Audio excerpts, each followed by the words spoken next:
Hello students, a very good morning to all of you. I, Dr. Anupama Labhe, today going to discuss with you derivation of demand. So let us start with derivation of demand. क्या होता है derivation of demand? जैसे कि हम लोग हिंदी में कहते हैं मांग की उत्पत्ति। मांग की उत्पत्ति कैसे होती है? चलो हम लोग देखते हैं मांग की उत्पत्ति किस तरह से होती है। एक तो डेरिवेशन ऑफ इंडिविजुअल डिमांड का and derivation of market demand का। क्या होता है डेरिवेशन ऑफ इंडिविजुअल डिमांड कर और डेरिवेशन ऑफ मार्केट डिमांड का? यानी जो व्युत्पत्ति होती है वो तो एक तो इंडिविजुअल डिमांड यानी व्यक्ति के मांग से या तो मार्केट डिमांड से क्या होता है डेरिवेशन ऑफ डिमांड जो है वो मिलती है। Let us first discuss the derivation of individual demand. Individual demand refers to the demand for a commodity from the individual point of view. The quantity of a product consumer would buy at a given price over a given period of time is his individual demand for that particular product. Individual demand is a single consuming entity's demand. क्या होती है individual demand? Individual demand यानी जो एक व्यक्ति अपनी तरफ से जो मांग करता है, यानी मार्केट में बहुत सारे क्या होते हैं बायर्स होते हैं, लेकिन एक सिंगल बायर जब अपना मांग करता है तो इसे हम लोग इंडिविजुअल पॉइंट ऑफ व्यू से देखते हैं और इसे ही हम लोग कहते हैं इंडिविजुअल डिमांड.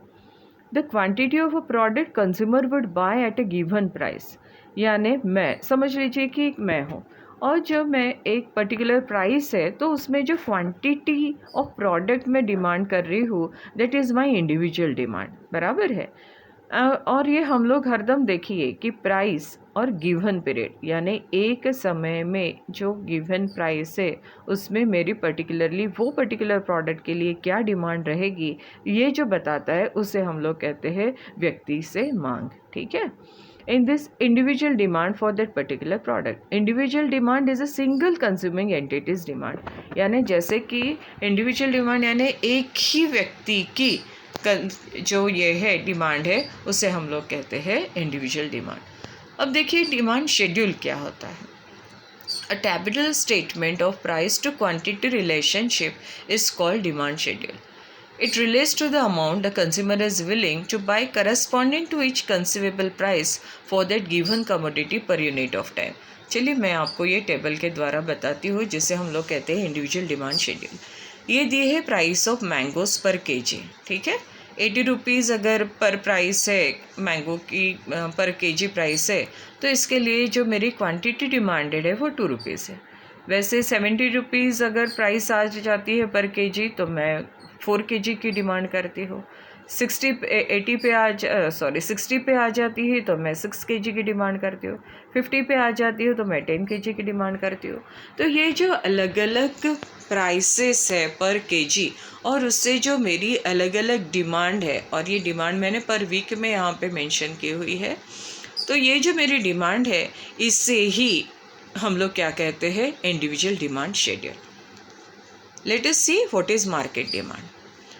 मार्केट डिमांड ये अलग होगी इंडिविजुअल डिमांड से. टोटल जो इंडिविजुअल डिमांड है मार्केट में उसे अगर हम लोग एग्रीगेट करते हैं तो that is known as market demand.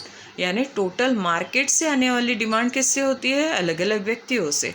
और ये अलग अलग व्यक्तियों से जब हम लोग कंबाइन करते हैं तो हमें क्या मिलती है? Market demand.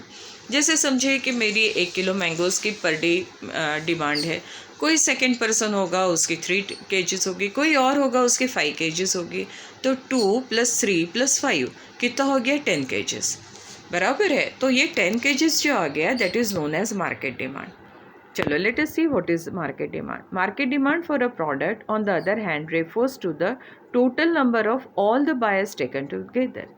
Market demand is an aggregate of the quantities of a product demanded by all the individual buyers at a given price over a given period of time.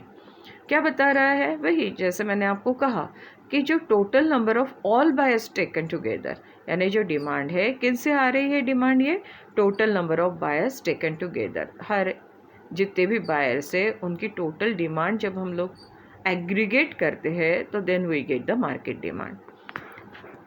चलो फिर भी ये क्या है, given price over given period of time, ये बताना बहुत ज़रूरी होता है हम लोगों को।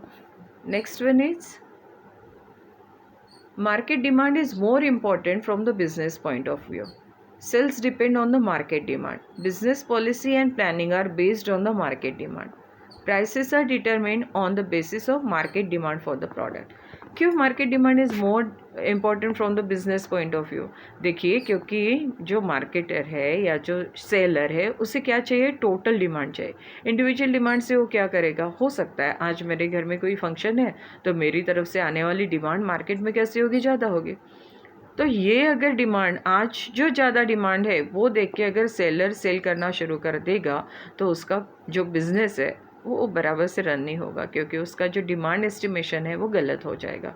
Will discuss what is demand estimation और demand forecasting in our next lectures.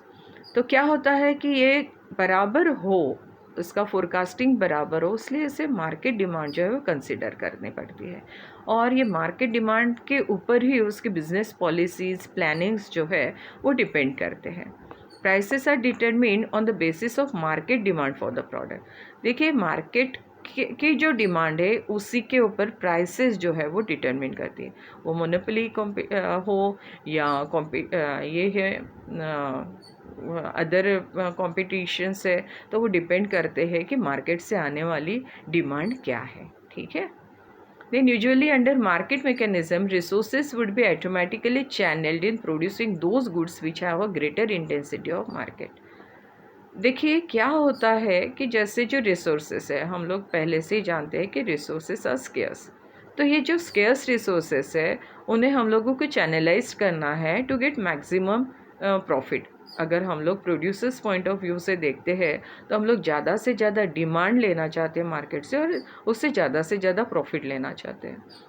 तो मैंने ये रिसोर्सेस कहाँ पे अप्लाइड करने हैं, that is depend on the market demand. बराबर है, मार्केट में जिस प्रोडक्ट की डिमांड ज़्यादा होगी वही प्रोडक्ट अगर मैं प्रोड्यूस करना शुरू कर दूँ, then only it will give me higher prices and more profitability.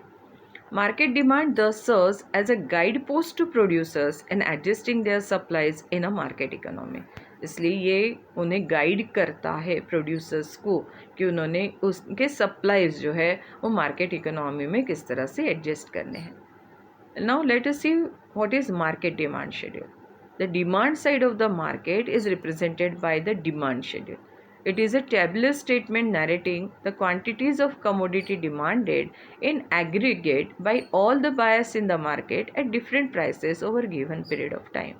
देखिए, मैंने आपको पहले ही बताया है कि क्या होती है market demand. It is a tabular statement. जैसे हमने इंडिविजुअल डिमांड का टेबुलर स्टेटमेंट देखा था, वैसे इसी का टेबुलर स्टेटमेंट होता है।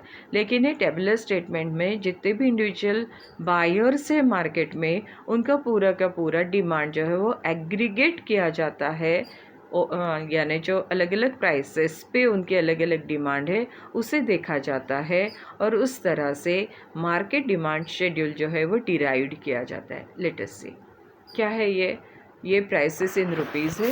चलो उसको हम लोग और थोड़ा बढ़ा करके देखते हैं। प्राइसेस इन शेड्यूल से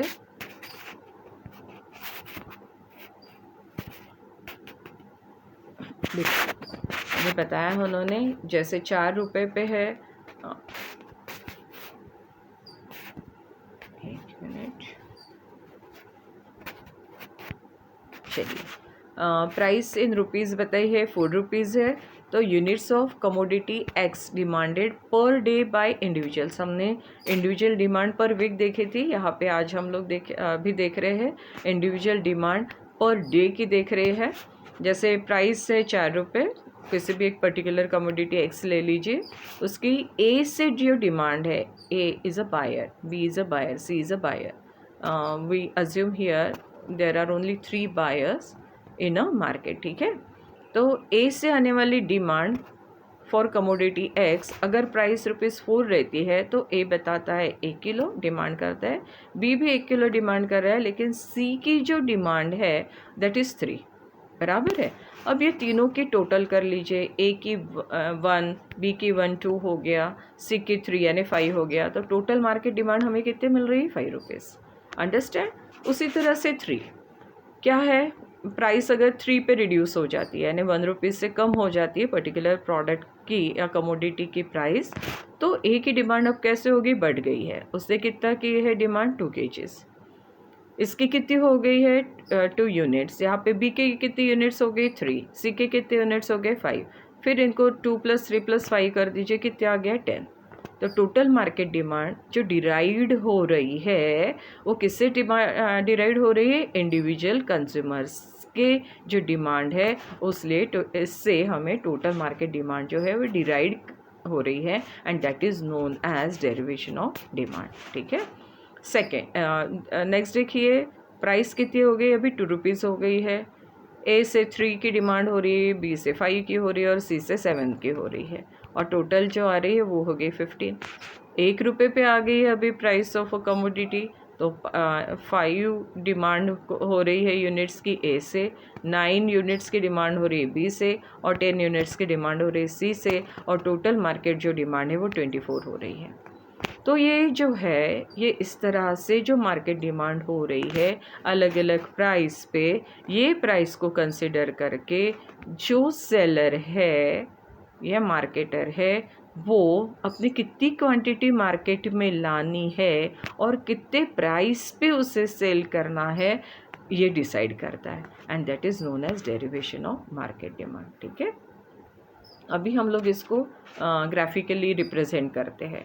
ये जो हमारा ग्राफ जो है वो किसके ऊपर डिपेंडेंट है, जो भी हमने ये शेड्यूल देखा है ना, एक से इतनी डिमांड, बी से उतनी डिमांड, उसी को हमने अभी ग्राफिकली रिप्रेजेंट किया है, और इसी को हमने नाम दिया है डेरिवेशन ऑफ मार्केट डिमांड कर। ठीक है।